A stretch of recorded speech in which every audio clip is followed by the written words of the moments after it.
has sprung here in Fremont in the Bay Area. A little bit of rain this winter made all the difference in the world as far as the way this front yard looks. Right here we have some Salvia greggii, a watermelon. This is one of the Mexican sages. I put this in last year in March from cuttings.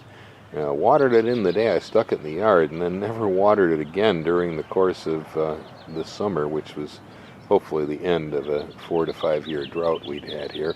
I'm pretty amazed with how nice it looks this spring now that we got a little rain. Over there behind it, it's still a little pre-bloom, but we got some of the native orange monkey flower. Just a little bit over there to the left. You see the bloom on some chocolate aeonium, the nice yellow flowers. Looking cheery this spring. I've trimmed up my dwarf bottle brush and trimmed up the Amelanchier dentistictus back there because we're thinking about selling the place, so I figured I'd better prune the yard some. A little bit of rainfall sure brought the succulents out. I guess some Graptopetalum paraguayense here, which was freshly planted last year. They're spreading nicely. It's called ghost plant in common English. Really doing well. Really doing well considering the fact that we've really been in one of the worst droughts I've ever seen. My Graptivaria Fred Ives often burns out during the heat of summer, but it's been recovering again with a little rain from the winter here. Not quite as drought tolerant as the rest of some of these plants, but it does put up. Now, bear in mind, this front yard utilizes no irrigation. It's living on ambient rainfall only. Well, there behind the Bay-Friendly Garden sign, the Leucospermum pom-pom, Leucospermum discolor pom-pom is coming into full bloom. This is one of my favorite proteas that will grow here in the Fremont area.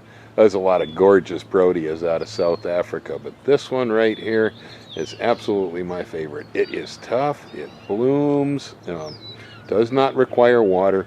This one's been unirrigated now for at least 10 years, doing just fine. This is another one of my favorite South African plants, Euphorbia mammillaris, the corncob plant. Over here on the native side of the yard, the hummingbird sage, or Salvia spathiacea, one of California's native sages, is starting to come into its beautiful spring bloom. Here in the foreground you see some orange monkey flowers. Over there against the wall in the back we've got a few California poppies popping. This right here is our native soap lily. These over here aren't native, but they sort of grow like it is. That's the calla. Right here under the manzanita we've got some of the native California Pacific Coast irises. We've got a purple one here. And over here on this side, one of my favorites, Canyon Snow. Canyon Snow is so strong. A gopher tried to wipe this out a few years ago, but he didn't manage. Manzanita trunks. Manzanita trunks are so beautiful. I absolutely love manzanita. Yeah, bright red bark under there. That's some gorgeous stuff. And right here in front of me, I can smell orange blossoms. Look at all the orange blossoms. Oh, look at all the oranges.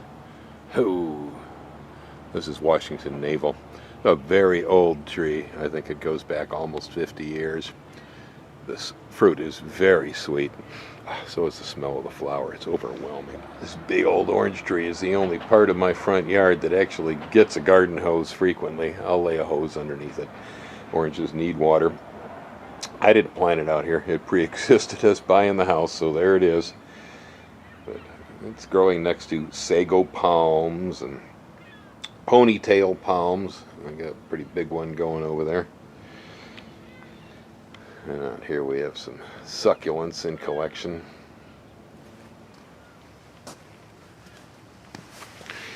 This right here is the little corn cob, but back behind it we have the giant corn cob.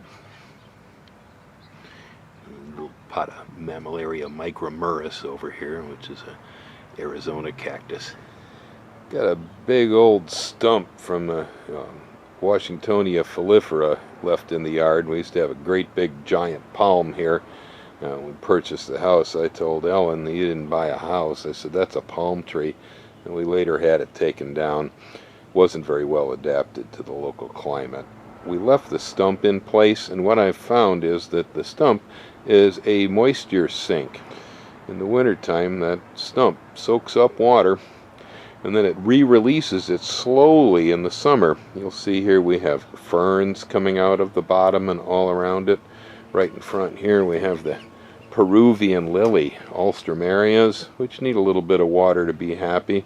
They're growing like crazy. And then up behind it over there I've got the flowering maple, or Abutilon megapotanicum. It also needs some moisture. Well, they're all pulling water back out of that stump.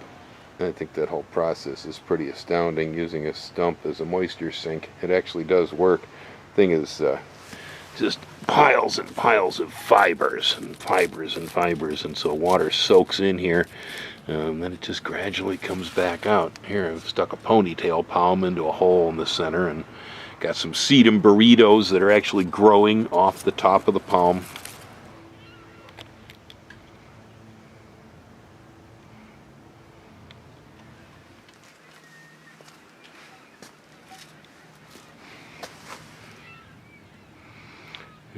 Gasteria, Aeonium, sunburst. Yeah, we even got a golden barrel cactus from Arizona back there. There you have it. A brief spring tour of Bill's front yard. I'm really pleased with the fact that these plants have all survived one of the worst droughts I've ever seen here in California without any additional irrigation.